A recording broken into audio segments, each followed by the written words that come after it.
बेटियों के जन्म के लिए भगवान कैसे घर को चुनते हैं। दोस्तों, कहते हैं कि बेटे बड़े भाग्य से होते हैं और बेटियां सौभाग्य से। यह कहना एकदम सही है। बेटियों से घर की रौनक अलग होती है। कहा जाता है जिस घर में बेटी का जन्म होता है वो घर स्वर्ग से समान होता है, क्योंकि बेटा तो केवल एक कुल का रोशन करता है, लेकिन बेटियां तो दो कुलों को रोशन करती हैं। अपने सास ससुर के लिए भी करना तो बेटियां ही करती हैं। आपको बता दें कि बेटियां अपने माता पिता का पिंड भी दान कर सकती हैं। वही अगर ससुराल पद से कोई पुरुष नहीं है तो ऐसी स्थिति में बहू भी पिंड दान कर सकती है। रामायण के अनुसार दशरथ जी का पिंड दान किया गया था। दोस्तों, वो किस्मत वाले होते हैं जिनके घर में एक बेटी जन्म लेती है। वही वो प्रबल किस्मत वाले होते हैं जिनके घर में एक से ज्यादा बेटियां होती हैं। शायद वही कारण है कि बेटियों को लक्ष्मी कहा जाता है। वही बहुत से लोगों की सोच रही होती है कि बेटी तो बिना समय गवाए इस पर पढ़ाई में पैसे लगाए, जल्द से जल्द शादी कर दो। लेकिन यह सोच एक बेटी के भविष्य को बर्बाद कर देती है।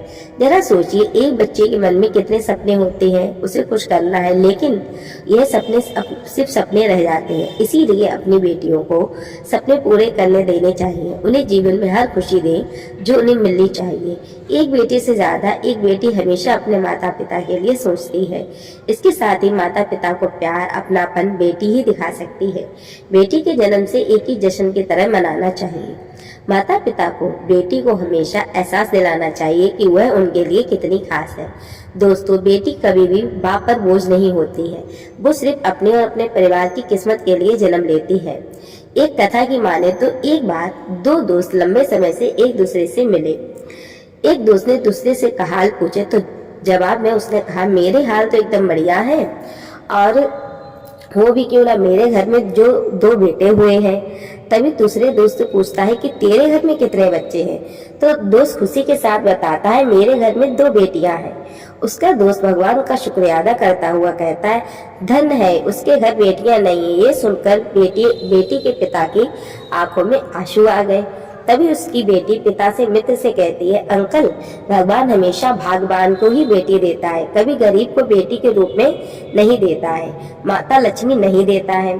दोस्तों, भगवान उसी को पुत्री का सुख देता है जिसके अंदर पालने की सात्विकता होती है, जो गरीब होकर भी अपनी बेटी को पाल सकता है। एक बार स्वामी विवेकानंद वैष्णो देवी की सीढ़ियां चढ़ रहे थे। बगल में एक किसान अपनी बेटी को कंधे पे बिठाए चढ़ाई कर रहा था। तभी स्वामी विवेकानंद ने कहा, बाबा, अपनी बेटी का बोझा आपको लग रहा होगा, इसको मैं उठा लेता हूँ, माता वैष्णो के दरबार के लिए चलता हूँ। तब किसान ने स्वामी विवेकानंद जी से कहा, बेटा, कभी भी बाप के कंधे पे बोझ नहीं होती है बेटियां, अगर आपके कंधे पर हो तो बोझ को हल्का कर देती हैं। तो दोस्तों, बेटियां कभी भी धन की भूखी नहीं होती हैं, वो सिर्फ मान सम्मान की भूखी होती हैं।